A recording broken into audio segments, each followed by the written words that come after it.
বন্ধুরা, শীতকালে মৌসুমি ফুল গাছের চারা বসাবো আমাদের ছাদ বাগানে অথবা ব্যালকনি বাগানে, আর রং বেরঙের ডালিয়া ফুল গাছের চারা বসাবো না, এ কখনো হতেই পারে না। আমরা যদি আমাদের ছাদ বাগানকে সুন্দর করে সাজাতে চাই, এমনকি ব্যালকনি বাগানকেও যদি সুন্দর করে শীতে সাজাতে চাই, তাহলে অবশ্যই আমরা বসাবো এই রকম ডালিয়া ফুল গাছ। ফুলগুলি দেখুন কত সুন্দর এদের রূপ সৌন্দর্য, যা আমাদের মনকে আকৃষ্ট করবেই করবে। রং বেরঙের বিভিন্ন কালারের যদি ফুল পেতে চান, তাহলে অবশ্যই বসাবেন ডালিয়া ফুল গাছ। আমি কত সহজে ডালিয়া ফুল গাছ প্রতিস্থাপন করব, আপনারা এই ভিডিওটিতে দেখতে পাবেন। এছাড়া আপনারা ভিডিওটি স্কিপ না করে যদি সম্পূর্ণ দেখেন, তাহলে দেখতে পাবেন শীতের মৌসুমি ফুল গাছের জন্য যে আদর্শ মাটি প্রস্তুত করার কথা বলি, সেই মাটি যদি না আপনারা প্রস্তুত করে থাকেন এবং সেই মাটিতে যদি না আপনারা গাছ বসাতে পারেন, তাহলে কিভাবে ডালিয়া ফুল গাছের চারা আপনারা প্রতিস্থাপন করবেন, কোন সয়েল মিডিয়ায় ডালিয়া ফুল গাছের চারা প্রতিস্থাপন করলে চারাগুলি মারা যাবে না, চারাগুলি সুস্থ সবল থাকবে এবং পরবর্তীকালে আমাদের শীতে এরকম হিউজ পরিমাণে আমাদের ফুল দেবে রং বেরঙের, সব কিছুই আপনারা এই ভিডিওটিতে দেখতে পাবেন। নমস্কার বন্ধুরা, আমি শর্মিষ্ঠা। আশা করি আপনারা যেখানে বসে ভিডিওটি দেখছেন প্রত্যেকে ভালো আছেন, সুস্থ আছেন, নিরাপদে আছেন, আর অতি অবশ্যই দেখছেন আপনাদের পছন্দের YouTube channel gardening and daily blog with Sharmistha.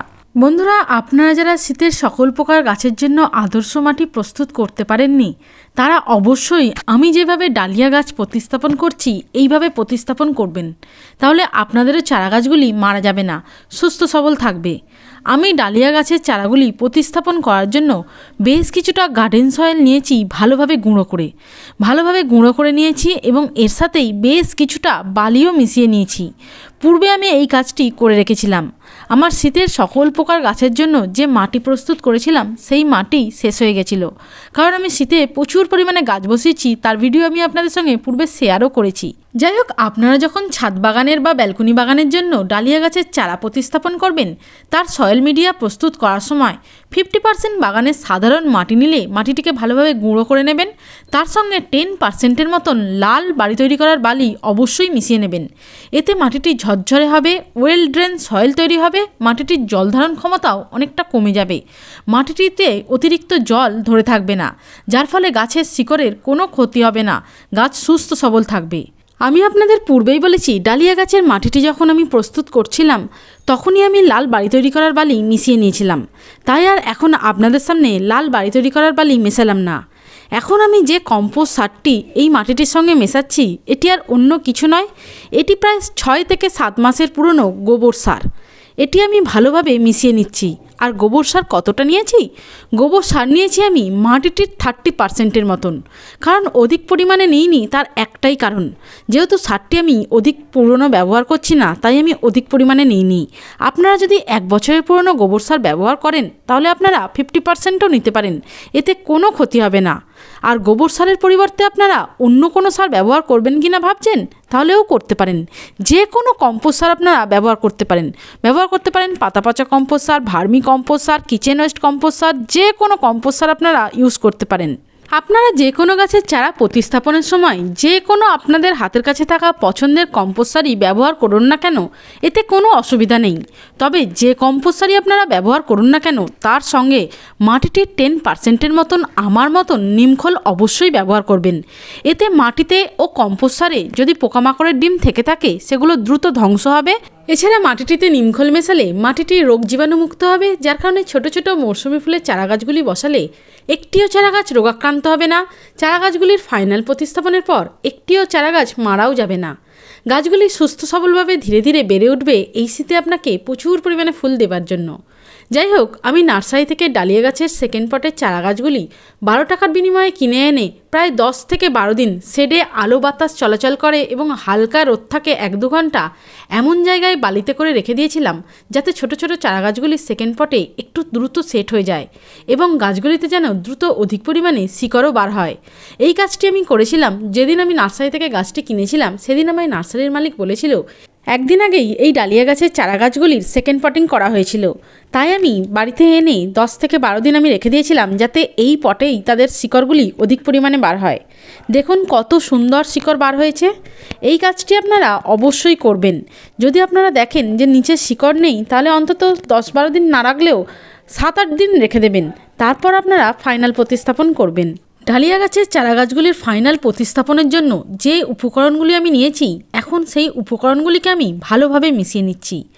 আপনারাও সিমেন্ট বালি যেভাবে মাখে আমি যেভাবে করছি সেভাবে ভালোভাবে সমস্ত মাটি প্রস্তুতের উপকরণগুলি মিশিয়ে নেবেন।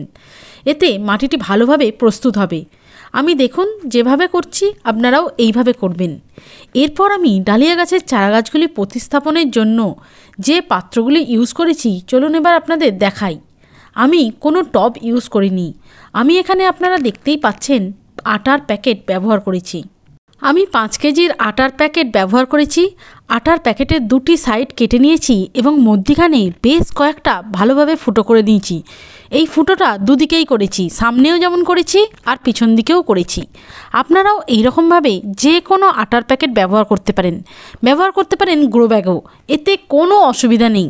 শুধুমাত্র মাটির টবেই যে গাছ হবে তা কিন্তু নয়, যে কোনো পাত্রেই আপনারা গাছ করতে পারেন যদি সঠিকভাবে মাটি প্রস্তুত করেন। আর মাটি প্রস্তুত কিভাবে করবেন তা তো আমি পূর্বেই দেখেছি, তা নিয়ে আর এখন বলবো না। দেখুন প্রত্যেকটি আটার প্যাকেটেই আমি এইরকমভাবে ফুটো করে নিয়েছি। আপনারাও যখন গ্রো ব্যাগ এইরকম ইউজ করবেন তখন অবশ্যই এরকম ফুটো করে নেবেন, তাহলে অতিরিক্ত জলটা নিকাশিত হয়ে যাবে।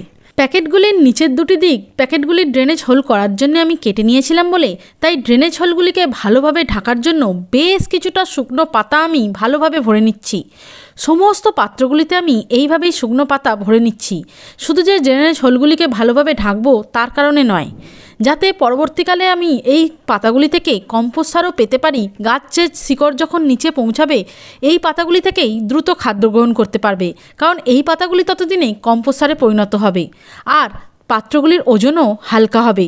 ছাদ বাগানে যেহেতু আমার অনেক গাছ তাই ছাদেরও কোনো ক্ষতি হবে না। আপনারা যারা চাইছেন অল্প খরচায় ছাদ বাগান বা ব্যালকনি বাগান করতে তাদের আমি বলবো সিমেন্ট অথবা মাটির টব না কিনে এইরকম 5 কেজির আটার প্যাকেট অনায়াসেই ব্যবহার করতে পারেন, এতে কোনো ক্ষতি হবে না।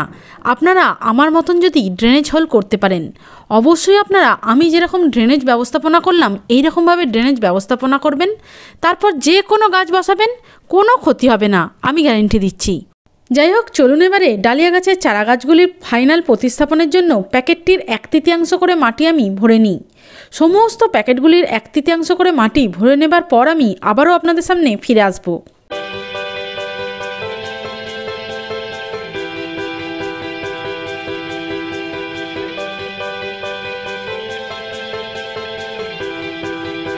সমস্ত প্যাকেটগুলিতে 1/3 করে মাটি ভরে নেবার পর ডালিয়া গাছের চারা গাছগুলি প্রতিস্থাপন করার জন্য আমি খুব সাবধানে চারপাশে আলতো করে করে টুকে ভালোভাবে আমি চারা গাছগুলিকে, যাতে না শিকড় কোনো আহত হয়, শিকড় যাতে না ছিঁড়ে যায়, তার জন্য আমি খুব সাবধানে গাছটিকে বার করছি টবটি থেকে।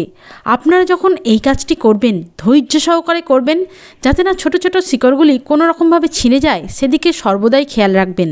আর খুব সাবধানে গাছটিকে টবটি থেকে বার করে আপনারা ফাইনাল প্রতিস্থাপন করবেন। যখন এই কাজটি করবেন আপনারা কিন্তু বারবারই বলছি খুব ধৈর্য সহকারে করবেন, যাতে না গাছের শিকড়গুলি কোনো রকমভাবে ছিঁড়ে যায় সেদিকে সর্বদাই খেয়াল রাখবেন। তাই বলছি আবারও আপনারা এই কাজটি করার সময় একটু খেয়াল রেখে করবেন আর একটু সময় দিয়ে করবেন, তাহলে দেখবেন আপনারাও পারবেন সমস্ত মাটি সমেত গাছগুলিকে বার করতে। আর আপনারা যেদিন বিকালবেলায় ডালিয়া গাছের চারা গাছগুলির ফাইনাল প্রতিস্থাপন করবেন সেদিন সকালবেলায় ডালিয়া গাছের চারা গাছগুলিতে খুবই অল্প পরিমাণে জল দেবেন। এমন জল দেবেন যাতে বিকালবেলায় মাটিটি সম্পূর্ণ শুকিয়ে যায়, তাহলে আপনারা খুব অনায়াসেই সমস্ত মাটি সমেত এবং শিকড় সমেত গাছগুলিকে বার করতে পারবেন। আমিও এই পদ্ধতিটাই করেছিলাম গাছগুলি প্রতিস্থাপন যেদিন করেছিলাম সেদিন সকালবেলায়, তাই আমি গাছগুলিকে মাটি সমেত সমগ্র শিকড় সমেত বার করতে পেরেছি। সমস্ত ডালিয়া গাছের চারা গাছগুলির ফাইনাল প্রতিস্থাপনের পর আমি ডালিয়া গাছের চারা গাছগুলিকে অল্প অল্প পরিমাণ জল দিয়ে আমি শেডে রেখে দিয়েছি। আলো বাতাস চলাচল করে এই রকম জায়গায় আমি প্রত্যেকটি গাছকেই আমি রেখে দিয়েছি, যেখানে 1 থেকে 1.5 ঘন্টা রোদ থাকে আর যাতে মাটিটির সবসময় নমনীয়তা বজায় রাখে সেদিকেও আমি বিশেষ নজর দিয়েছি। আপনারা যখন যে কোনো চারা গাছ প্রতিস্থাপন করবেন তখন এই ব্যাপারটা অবশ্যই খেয়াল রাখবেন, চারা গাছের মাটি যেন না একদম কখনোই শুকনো হয়ে যায় সেদিকে যেমন লক্ষ্য রাখবেন, তেমনি চারা গাছের মাটি যেন না ভিজে স্যাঁতস্যাঁতে থাকে সে ব্যাপারেও খেয়াল রাখবেন। তাহলে আপনারা অনায়াসেই যে কোনো গাছের চারা গাছ ফাইনাল প্রতিস্থাপনের পর বাঁচাতে পারবেন, সুস্থ সবল রাখতে পারবেন। চলুন এখন আমার চারা গাছগুলি কীরকম আছে একবার আপনাদের এক ঝলকে দেখিয়ে নিই। আপনারা তো দেখতেই পাচ্ছেন আমার সবথেকে ছোট ডালিয়া গাছের চারাটি এখনও পর্যন্ত ভালো আছে, সুস্থ সবল আছে। 3টি পাতা বার হয়েছে, উপরের দিকে 1টি ও নিচের দিকে 2টি। গাছটি সারভাইভ করে গেছে, তবুও আমি একে বেশ কয়েকদিন শেডে রেখে দেব। আর বাদবাকি প্রত্যেকটি গাছকেই আমি এখন রোদ্দুরে বার করে দিয়েছি। গাছগুলি আমি প্রতিস্থাপন করেছিলাম আজ থেকে 6 থেকে 7 দিন আগে। 6-7 দিন আমি ডালিয়া গাছের চারাগুলিকে শেডে রেখে দিয়েছিলাম, আর মাটিটির নমনীয়তা যাতে সবসময় বজায় রাখে সেই যত্নটুকুই শুধু করেছিলাম। কোনো সার আমি প্রয়োগ করিনি। এইভাবেই আমি প্রতি বছর ডালিয়া গাছের চারা প্রতিস্থাপন করি, আর প্রতিস্থাপনের পর ধীরে ধীরে যত্ন করে গাছগুলিকে দ্রুত বাড়িয়ে তুলি শুধুমাত্র জৈব এবং রাসায়নিক খাবার দিয়ে। শুধু যে জৈব খাবার দিলেই যে ভালো গাছে ফুল হবে শীতকালীন তা নয়, তার সঙ্গে রাসায়নিক সারও আপনাদের প্রয়োগ করতে হবে। তবে এখন কিন্তু রাসায়নিক সার কোনো মতেই ছোট ছোট চারাগাছে প্রয়োগ করা যাবে না। ছোট চারাগাছে কীভাবে জৈব সার এখন প্রয়োগ করবেন সে সম্পর্কে পরবর্তীকালে আমার ভিডিও আসবে, নিশ্চয়ই আপনারা দেখে নেবেন। খুব শীঘ্রই সেই ভিডিওটা আমি আপনাদের সঙ্গে শেয়ার করব। যাই হোক, যে সকল বন্ধু এতক্ষণ ধরে ভিডিওটি সম্পূর্ণ দেখলেন তাদের অসংখ্য ধন্যবাদ। ভিডিওটির কোনো অংশ যদি আপনাদের ভালো লেগে থাকে তাহলে চ্যানেলটি সাবস্ক্রাইব করে আমার পাশে থাকবেন। ভিডিওটি ভালো লাগলে লাইক, কমেন্ট, শেয়ার করতে ভুলবেন না। আবার আপনাদের সঙ্গে দেখা হবে গাছের পরিচর্যা সংক্রান্ত অন্য আরেকটি নতুন ভিডিওতে। ভালো থাকবেন, ডালিয়া গাছের চারা বসাবেন, প্রচুর আপনাদের ছাদে ফুল ফুটবে।